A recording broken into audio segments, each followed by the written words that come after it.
दोस्तों, कैसे हो आप सभी। आज मैं आपके लिए कहानी लेकर आई हूँ, दूसरी पत्नी और उसका बेटा।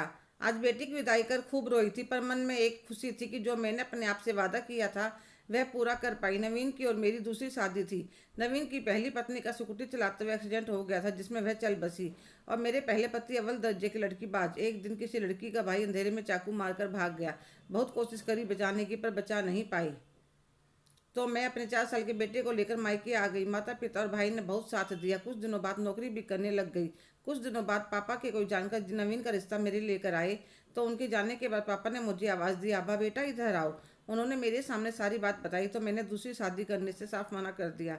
तो माँ ने समझाया, बेटा अभी तुम कमाती हो, हम भी हैं, पर कल के बारे में सोचो।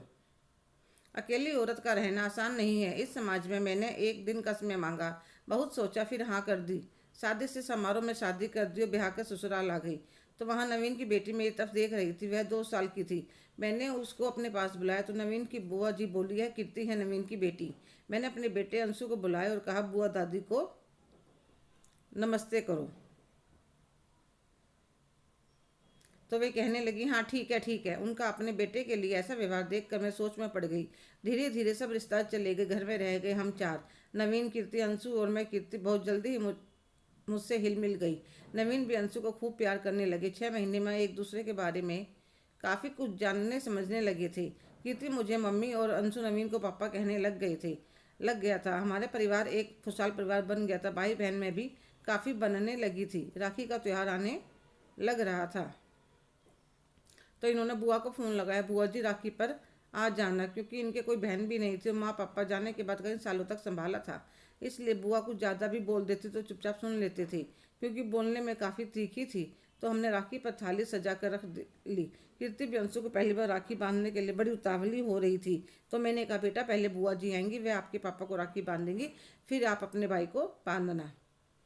और मैं खाने और नाश्ते की तैयारी करने में लग गई। बुआ जी आ गई। मैंने चरण स्पर्श किए। वे अपने भतीजे के राखी बांधकर मुंह मीठा करवाती हैं। तो कीर्ति भी अपनी छोटी सी प्लेट लेकर खड़ी हो गई, अंशु भैया आओ। और वह राखी बांधने की कोशिश कर रही थी, पर छोटी बच्ची से बंध नहीं रही थी। तो बुआ जी बोली, अरे बिटिया इतनी क्यों परेशान हो रही हो, कौन सा तेरा सगा भाई है, नहीं बंध रही तो छोड़ दे, इसे तो तेरी सुतेली माँ अपने साथ लाई थी। अंशु को हाथ पकड़कर पीछे कर देती है और कीर्ति को अपनी गोदी में बिठा लेती है। अंशु रोने लगता है। मुझे राखी बंधवानी है। नवीन कहता है, राभा राखी बंधवाने में मदद करो, बच्चों को कुछ खिला पिला दो। तो आभा बच्चों को लेकर अंदर चली जाती है। फिर नवीन अपनी बुआ से कहता है, बुआ जी कहने से पहले कुछ तो सोच लिया करो, बच्चों के मन में जहर भर गया तो वह कैसे फलेंगे फूलेंगे। अरे बेटा तुम समझते नहीं हो, यह तुम्हारा खून नहीं है। मुझे बहू से कोई दिक्कत नहीं है, पर यह लड़का मुझे बिल्कुल भी पसंद नहीं है। अब तुम दोनों का एक अपना बेटा पैदा कर लो, अपना तो अपना ही होता है।